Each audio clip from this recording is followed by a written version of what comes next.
Olá, pessoal. Estamos mais uma vez aqui para mais uma aula. Hoje a gente vai falar de contratos. Bom, a importância dos contratos, ela é fundamental na dinâmica da vida social. Possibilitam e dão garantia aos mais variados acordos, né? Estão na base das vendas, das prestações de serviços, na regulamentação dos mais diferenciados interesses. Cada membro da sociedade, além de pautar a sua conduta pelas regras do direito positivo, deve observar as cláusulas dos mais diversificados contratos, aos quais se encontram vinculados por declaração de vontade.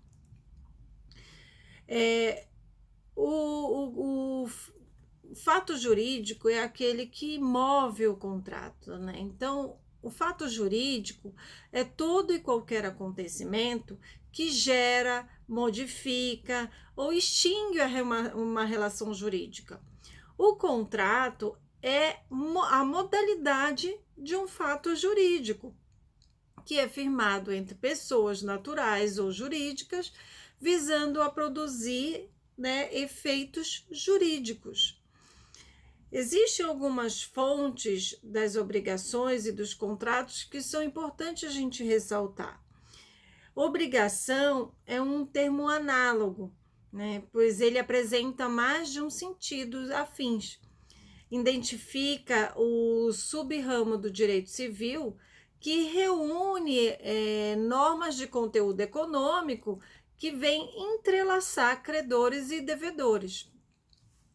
O vocábulo ele corresponde também à prestação que o sujeito passivo da relação, que é o devedor, deve pagar ao sujeito ativo, que é o credor, com o verbo pagar entendido como adimplemento. A obrigação ela pode resultar não só de contrato, mas ainda de negócio jurídico unilateral, como promessa de recompensa ou de lei, como a obrigação de prestar alimentos aos dependentes. Esses são alguns exemplos. Só para vocês entenderem um pouquinho melhor, o contrato ele é um negócio jurídico. E o Código Civil, ele fala no artigo 104, ele diz que o negócio jurídico, para ele ter validade, ele precisa estar presente alguns requisitos. E esses requisitos é o agente capaz, ou seja, as pessoas que estão envolvidas nessa relação jurídica do contrato, elas precisam ser maior de 18 anos, ter a capacidade civil, ou está dentro das 5 exceções que nós já estudamos também, ou ela precisa ser emancipada, ou ela precisa já ter casado, ou ela precisa ter um emprego público, ou economia própria que garanta o seu sustento, ou ter sido colado grau em ensino superior, isso entre os 16 e 18 anos de idade. O segundo requisito exigido no Código Civil para o negócio jurídico é o objeto lícito, possível, determinado ou determinável. Quando a gente fala de objeto lícito, é aquele que a lei não proíbe, é aquele que está amparado por lei, desde que não haja uma proibição da lei. O objeto possível é aquele que é possível diante da sociedade. Exemplo, eu não posso fazer um contrato com uma pessoa oferecendo vendas de terrenos na Lua, por exemplo. Por quê? Porque é um fato impossível, um objeto impossível, o outro requisito é o objeto ser determinado. Quando o objeto determinado, ele existe e já tem o seu valor. Quando ele é um objeto indeterminado, ele ainda não existe, mas eu tenho certeza que um dia ele vai existir e ele já tem o seu valor. O outro requisito do negócio jurídico é que ele seja da forma prescrita ou não defesa em lei. Quando a gente fala de forma prescrita, é aquela que é documentada, que é registrada através de um documento. E a forma prescrita ou não defesa em lei é quando a lei não proíbe que aquele negócio jurídico ocorra, né? Então, são esses os requisitos para um negócio jurídico ter validade.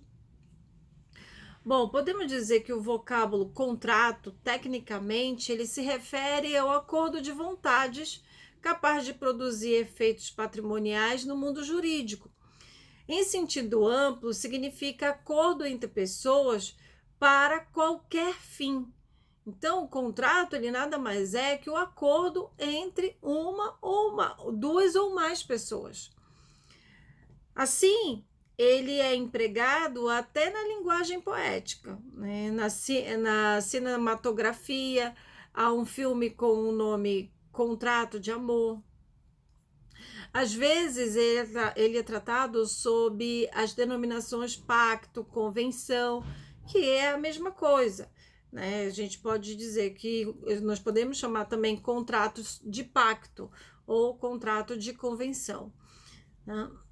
Embora não se condenem tais terminologias, são mais adequadas aos outros acordos vinculados aos negócios jurídicos, como o pacto antinupcial, enquanto convenção concerne mais aos usos sociais ou costumes. Bom, o conceito de contrato, ele comporta juridicamente 3 sentidos. O primeiro, em sua alusão mais ampla, quer dizer acordo de vontades para a produção de efeitos jurídicos. O segundo, em menos ampla, é acordo de vontades para a obtenção de efeitos de natureza econômica. E o terceiro sentido é um sentido mais restrito, é uma reunião de vontades que objetiva efeitos jurídicos na área do direito das obrigações. No contrato, as partes, sendo elas 2 ou mais pessoas, participam de uma relação de coordenação, sem que uma possa impor a sua vontade. Para que o poder público dela possa participar, precisa estar despojado em seu império, figurando em um dos polos em igualdade de condições. Bom, discute-se na doutrina, nos estudiosos do direito, se os contratos eles possuem sempre um conteúdo econômico. A opinião que é prevalecida nesse sentido e alguns juristas também defendem isso, como o doutrinador Clovis Bevilacqua, que ampliam a noção para significar qualquer acordo de vontades capaz de produzir efeitos no mundo jurídico. As cláusulas contratuais contêm padrões de conduta ou normas que vinculam apenas as partes, né, que estão firmando aquele acordo, firmando aquele pacto, aquela convenção. Elas são expressas mediante cláusulas. Nós chamamos as normas que são determinadas no contrato de cláusulas, enquanto as normas jurídicas visam alcançar um maior número possível de relações, utilizando, para tanto, de grande abstratividade as contratuais, né? As contratuais são individualizadas para regular especificamente o interesse concreto daquelas partes que estão firmando aquele contrato. Bom, enquanto o contrato é um acordo de vontades para a produção de efeitos jurídicos de natureza patrimonial, a policitação, ela consiste na proposta para a celebração de contrato e que ainda não foi respondida. É um ato unilateral. Existe também a promessa de contrato, que é o acordo que é firmado entre partes que visa a produção de contrato futuro. Na promessa, devem constar os dados básicos essenciais do contrato a ser firmado. É como se fosse um contrato antecipado que eu vou firmar um dia aquele novo contrato. Bom, quando a gente fala de negócios jurídicos unilaterais, uma pessoa podendo ser mais de uma, ela declara a sua vontade na forma prescrita ou não proibida em lei, como eu mencionei, visando assim a produção de efeito jurídico, como no testamento, na promessa de recompensa. Então, para ter validade o contrato, é claro que a gente tem a validade do contrato verbal, mas para ele ter mais veracidade como um negócio jurídico, ele precisa ter a forma prescrita, ele precisa ser documentado. Bom, a causa como elemento do contrato em nosso Código Civil, a causa ela não é um elemento essencial do contrato, diferente do que é estabelecido em outros ordenamentos.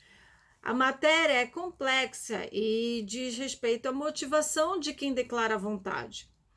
No nosso ordenamento jurídico, é considerado nulo, entretanto, quando o motivo determinante para ambas as partes for ilícito, ou seja, for contrária à lei. Bom, no contrato, como eu mencionei, há a participação de 2 ou mais pessoas, até porque eu não consigo firmar um contrato sozinha, eu preciso de alguém para firmar. O contrato nada mais é que um acordo. Esse é um dos elementos essenciais subjetivos do contrato. Pressupõe sempre pelo menos 2 partes no contrato. Cada uma dessas partes pode ser composta por uma, né, ou mais pessoas. Não existe o contrato comigo mesmo, né?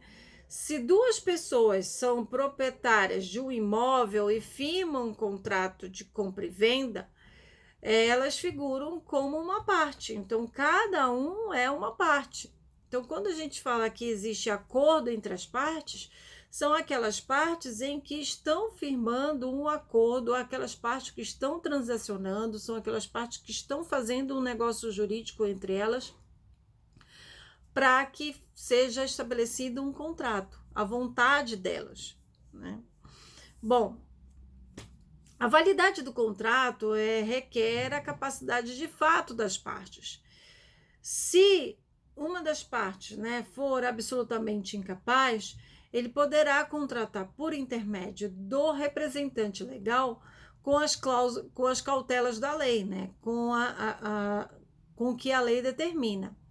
Se ele for relativamente incapaz, ele vai poder contratar com a assistência. A gente já estudou isso, através de um assistente legal para lhe amparar no ato da transação desse negócio jurídico. Para alguns contratos é preciso ainda a legitimação, como na venda de algum bem para os descendentes, tá? Bom, a declaração de vontade das partes é também um elemento essencial do contrato. A forma ela deve ser prescrita ou não proibida em lei e também pode ser expressa ou tácita, devendo da natureza do contrato. Aquela forma expressa é declarada mediante palavras escritas, faladas, gestos ou sinais identificados como intenção da manifestação. Para os negócios mais importantes, a lei exige a sua realização por instrumento público ou privado. Tratando-se de contratos que tenham por objeto os direitos reais sobre imóvel, cujo valor exceda a 30 vezes o salário mínimo, o contrato ele deverá ser firmado por escritura pública, lavrada em cartório de notas. A declaração tácita, quando permitida, é revelada por atitudes que deixam inequivocadamente a vontade. A reserva mental é uma inovação do atual código, né, pelo artigo 110, e se caracteriza quando a vontade expressa não coincide com a vontade real. Prevalece a vontade declarada, salvo quando a outra parte ela tem conhecimento do fato. Existem alguns elementos que são essenciais, né, e objetivos. Né, objeto lícito, possível, determinado ou determinável, economicamente apreciável, natureza do vínculo e forma. Quando a gente fala de objeto lícito, como eu já mencionei, é que não é o proibido da lei, né? É que está no comércio. Quando a gente fala de impossibilidade do objeto, como eu também já mencionei, pode ser absoluta, relativa, física e jurídica. Quando a gente fala que ela é absoluta, essa primeira espécie, ela alcança o gênero humano. A relativa, apenas a algumas pessoas, que o negócio não será nulo se a impossibilidade ela for relativa e se manifestar apenas no início. Quando a gente fala de forma física, é imposta pela natureza e a jurídica pela lei. O objeto ele não pode ser indeterminado, mas determinável. Nesse caso, há de estar definido pelo gênero e quantidade, e a escolha fica a cargo do devedor, caso não se tenha estipulado de forma diferente.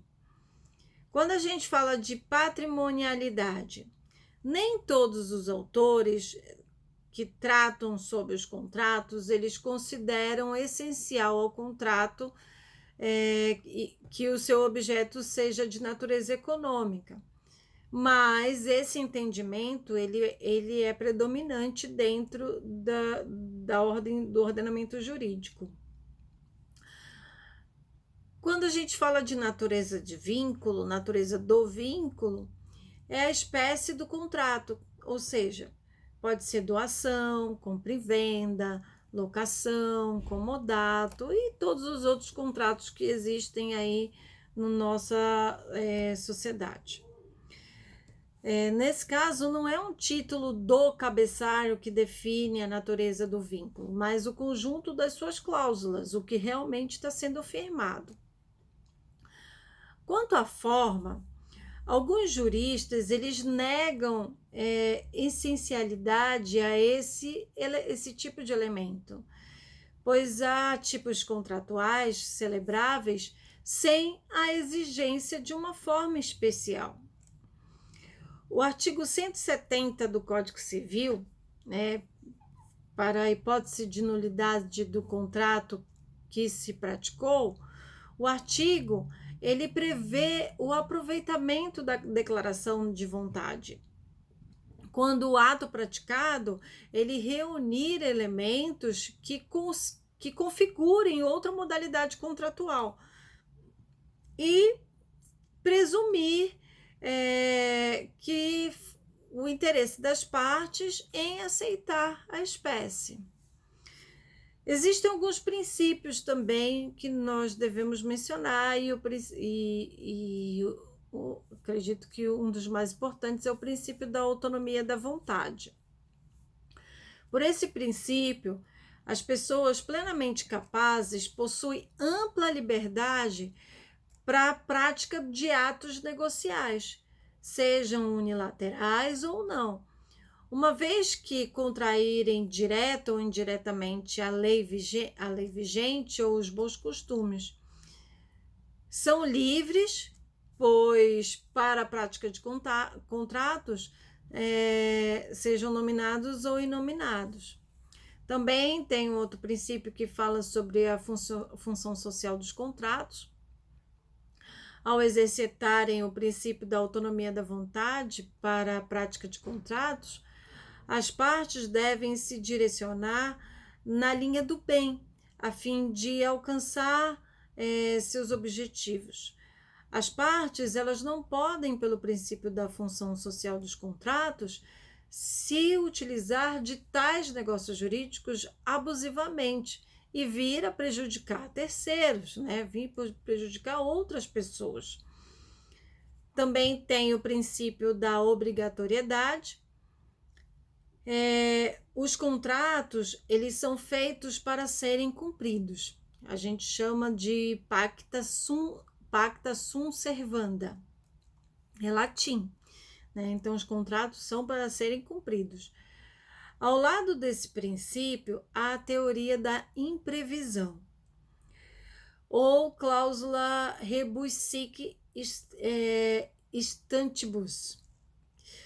Se as condições objetivas existentes à época vierem a se modificar substancialmente no período da execução do contrato e vier a onerar excessivamente uma das partes, nesse caso, pode rever, através do Poder Judiciário, fazer uma revisão do contrato com a fundamentação da teoria da imprevisão. Digamos, nós sabemos que estamos vivendo um momento muito atípico no nosso mundo e digamos que havia sido feito um contrato anterior a começar essa pandemia e devido à pandemia ficou mais difícil ainda a execução desses contratos. Então, diante a teoria da imprevisão, porque foi uma coisa imprevista, né? Não sabíamos que ia acontecer, diante a isso, eu posso requerer ao Poder Judiciário que seja revista as cláusulas do meu contrato. Bom, são amplas as discussões sobre o fundamento da obrigatoriedade dos contratos. Há correntes filosóficas a respeito, inclusive.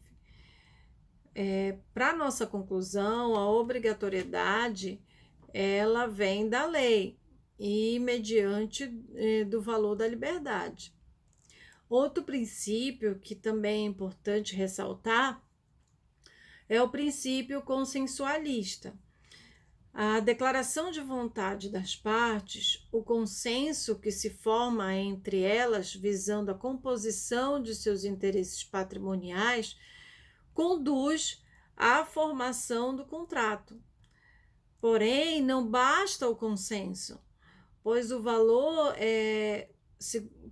segurança jurídica exige algumas cautelas para a validação dos contratos, como as formalidades e a capacidade de fato dos contratantes. Outro princípio também muito importante é o princípio da boa-fé. Essa é uma das mais importantes inovações que o Código Civil ele trouxe, né? Por ele, exige-se que as partes contratantes observem a boa-fé e a probidade em todas as fases de formação e execução dos contratos.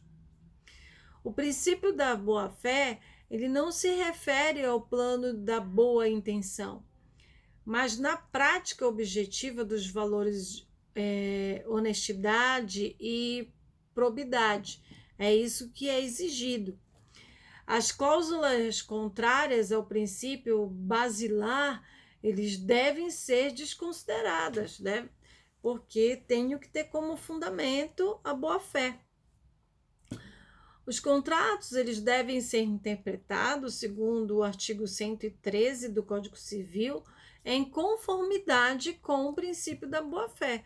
Por quê? Porque deduz que as partes estão de boa-fé ao firmar aquele acordo, aquele pacto. Bom,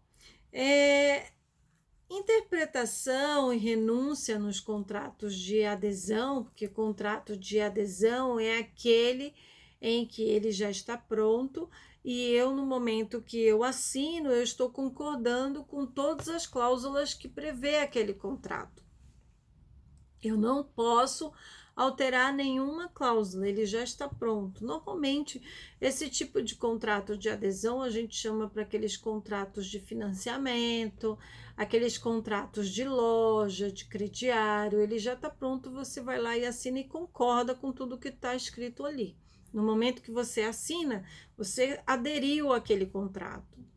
Esses contratos, eles praticados amplamente nas relações de consumo, caracterizam-se pelo fato de que as cláusulas contratuais não têm diálogo entre as partes, né?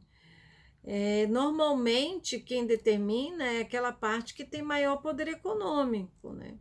Como as fornecedoras de energia, as operadoras de radiotelefonia, as lojas, né? Apresentam o instrumento do contrato impresso, cabendo ao consumidor apenas aderir ao contrato. Bom, tendo em vista a formação autoritária do contratual, nesse caso, havendo dúvida quanto à interpretação de cláusula, deve prevalecer o entendimento mais favorável àquela pessoa que aderiu ao contrato, ao aderente. Já o artigo 424 do Código Civil, ele considera nulas as cláusulas em que o aderente ele vem renunciar previamente a direito decorrente da prática do ato. Mas isso é discutível, tá? Também temos a Pacta Corvina. Bom, os parâmetros de validade dos contratos não têm sede apenas no plano econômico ou patrimonial, mas também nos valores morais. Daí negar a validade ao chamado Pacta Corvina, né? Ou seja, quer dizer, o contrato que tem por objeto a herança futura. Muito bem. A classificação dos contratos, ele não segue a orientação do Código Civil, mas sim da ciência do direito. O seu conhecimento contribui, todavia, para a compreensão dos contratos e sua interpretação. Bom, nós temos os contratos bilaterais e plurilaterais. Os contratos bilaterais se compõem de duas partes e cada uma dessas pode ser constituída por uma ou mais pessoas. Cada parte expressa uma declaração de vontade.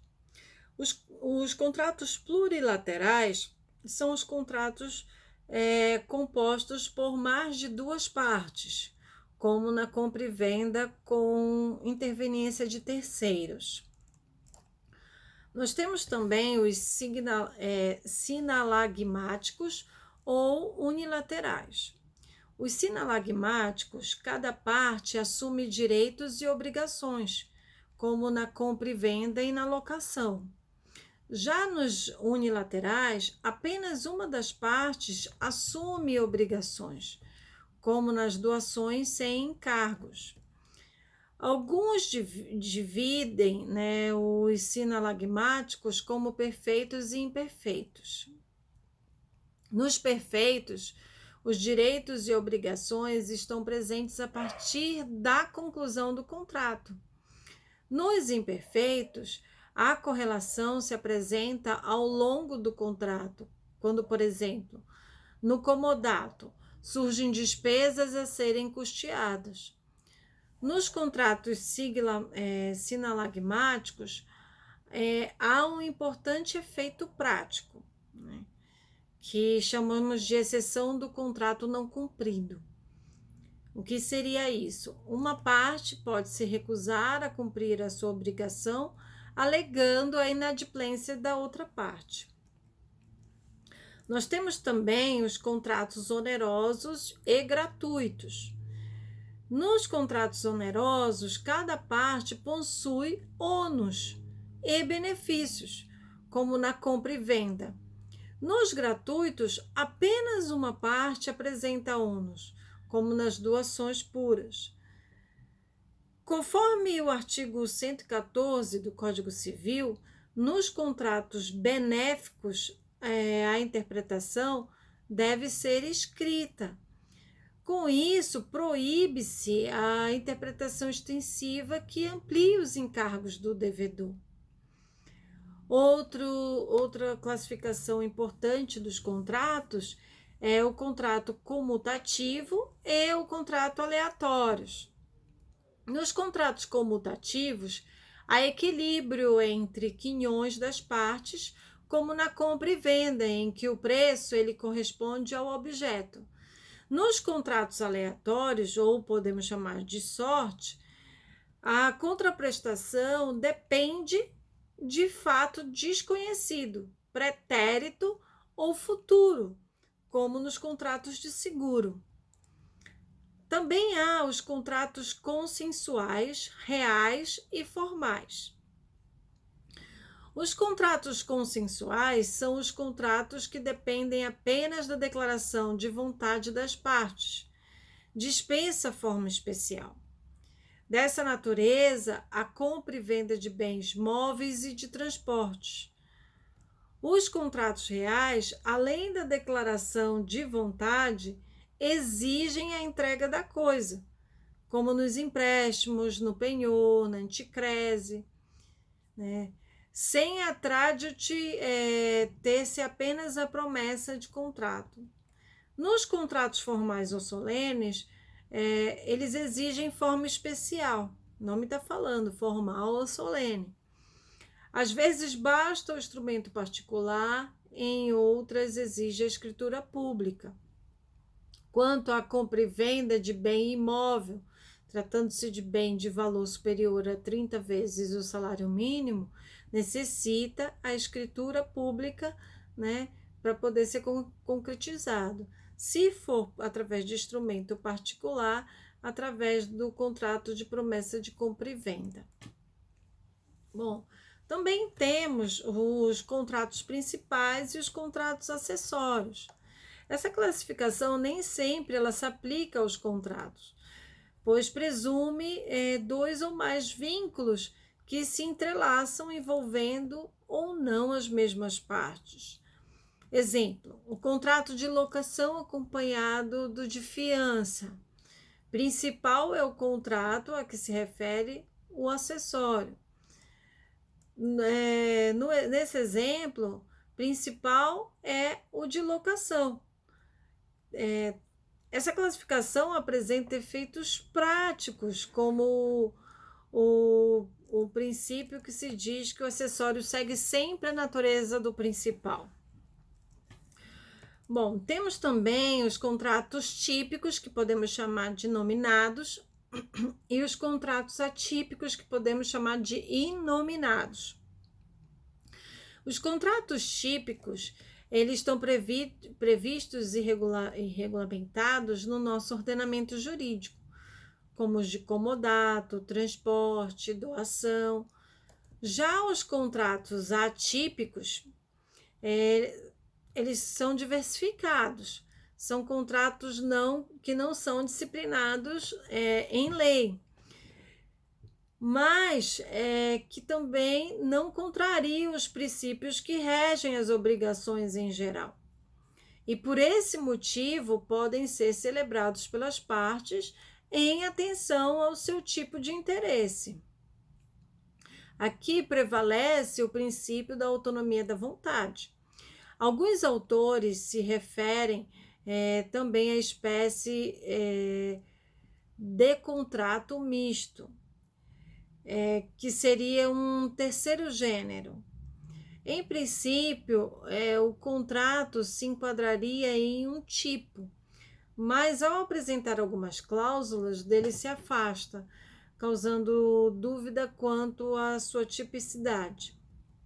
Há também os contratos de execução imediata, diferida ou continuada. Nos de execução imediata, não há intervalo entre o consentimento e a execução, como ele é realizado. Por exemplo, quando se compra uma revista em uma banca de jornal, Não há uma interrupção.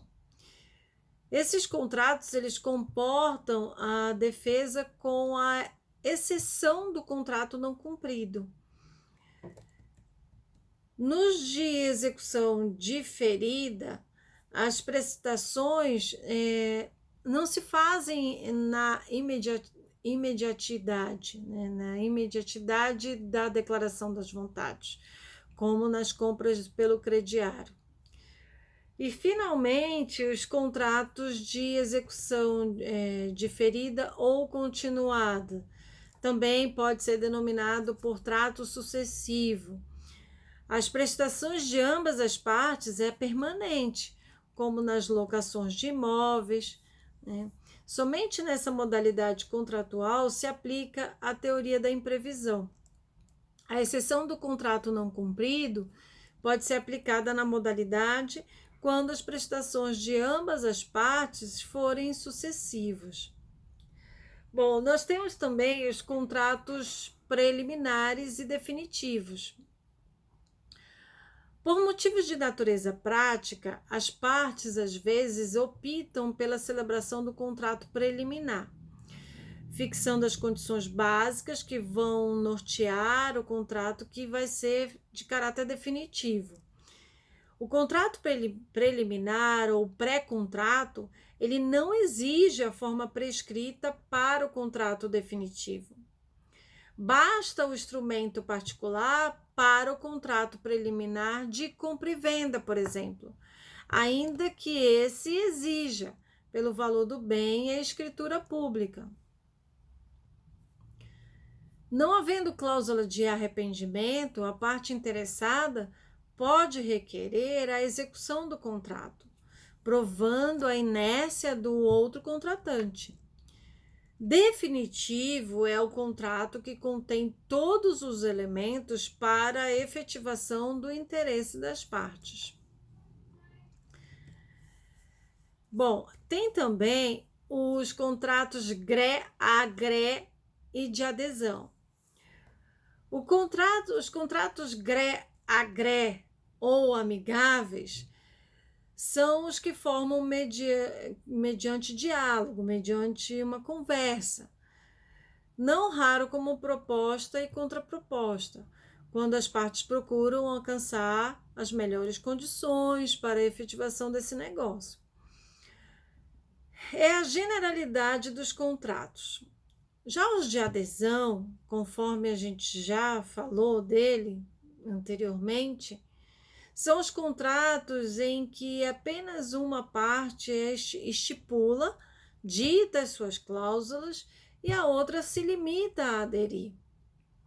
A legislação, tanto o Código Civil quanto o Código de Defesa do Consumidor, ele protege a parte que adere ao contrato de adesão, seja mediante regra de interpretação, seja autorizando o juiz a reequacionar os encargos.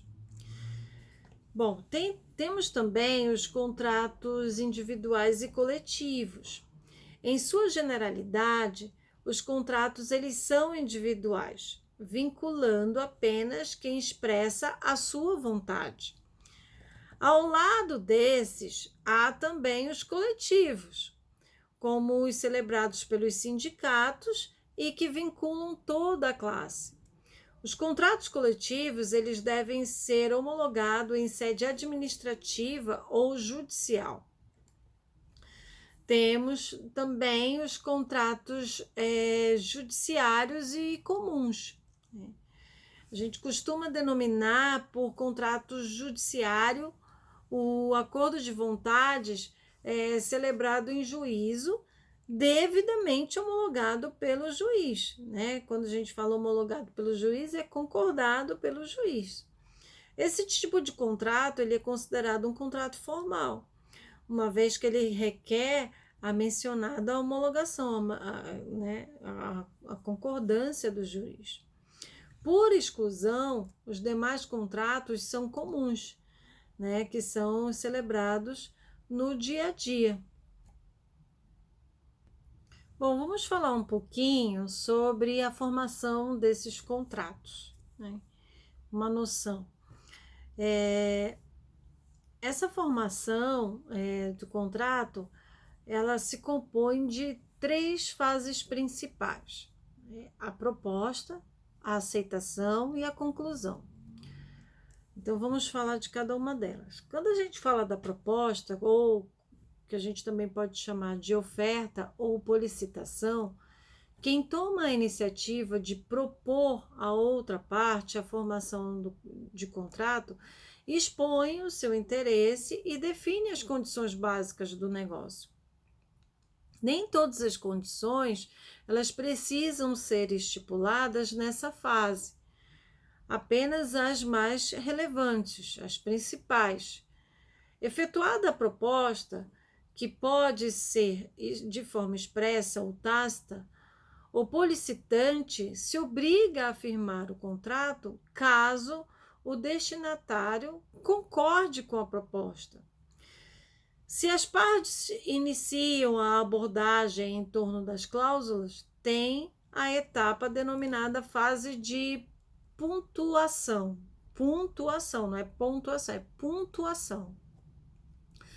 No desenvolvimento do diálogo, as partes não se obrigam, mas aquele que sonega informações ou deturpa fatos relevantes para o negócio, ele pode responder civilmente, tá? Mesmo que não tenha sido concretizado de forma expressa, eles ainda estão na negociação.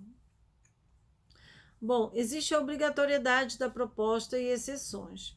Desde que a proposta ela reúna os dados básicos do contrato, revista de seriedade, o policitante não poderá recuar, pois o seu ato ele configura uma declaração unilateral receptícia de vontade. Nesse sentido, o artigo 427 do Código Civil, ele menciona a respeito. Ele fala que são três exceções à obrigatoriedade. A primeira é se com a proposta o policitante ele reservou o direito de retirá-la, se o contrato não resultar da natureza do negócio, como nas propostas abertas ao público, estando assim o policitante impossibilitado quanto à manifestação do objeto, e se o contrário não resultar das circunstâncias do caso. Proposta sem prazo para aceitação, estando a pessoa presente, ou feita ao telefone ou por meio semelhante de comunicação. Se passado o tempo suficiente para chegar à aceitação de oblato ausente ou decorrido o prazo que lhe foi dado. Se o arrependimento do policitante chegar ao oblato antes ou simultaneamente à proposta. Bom, e a oferta, Oferta ao público. Essa ela é caracterizada como proposta quando acompanhada de todas as informações que são necessárias à avaliação dos interessados. A proposta ela pode ser revogada desde que na oferta conste essa ressalva, que pode ser revogada. Relevante não só o artigo 429 do Código Civil, que dispõe a respeito disso, mas também o Código de Defesa do Consumidor nos artigos 30 e 35, eles também mencionam. Bom, e a outra fase é a aceitação. A concordância do oblato incondicional e tempestiva caracteriza o negócio jurídico, salvo se tratar de contratos reais, que exigem a tradição. Se o oblato concorda com o negócio desde que feito sobre outras condições, essa iniciativa equivale a uma proposta. Bom, temos o dever de aviso do proponente ao oblato.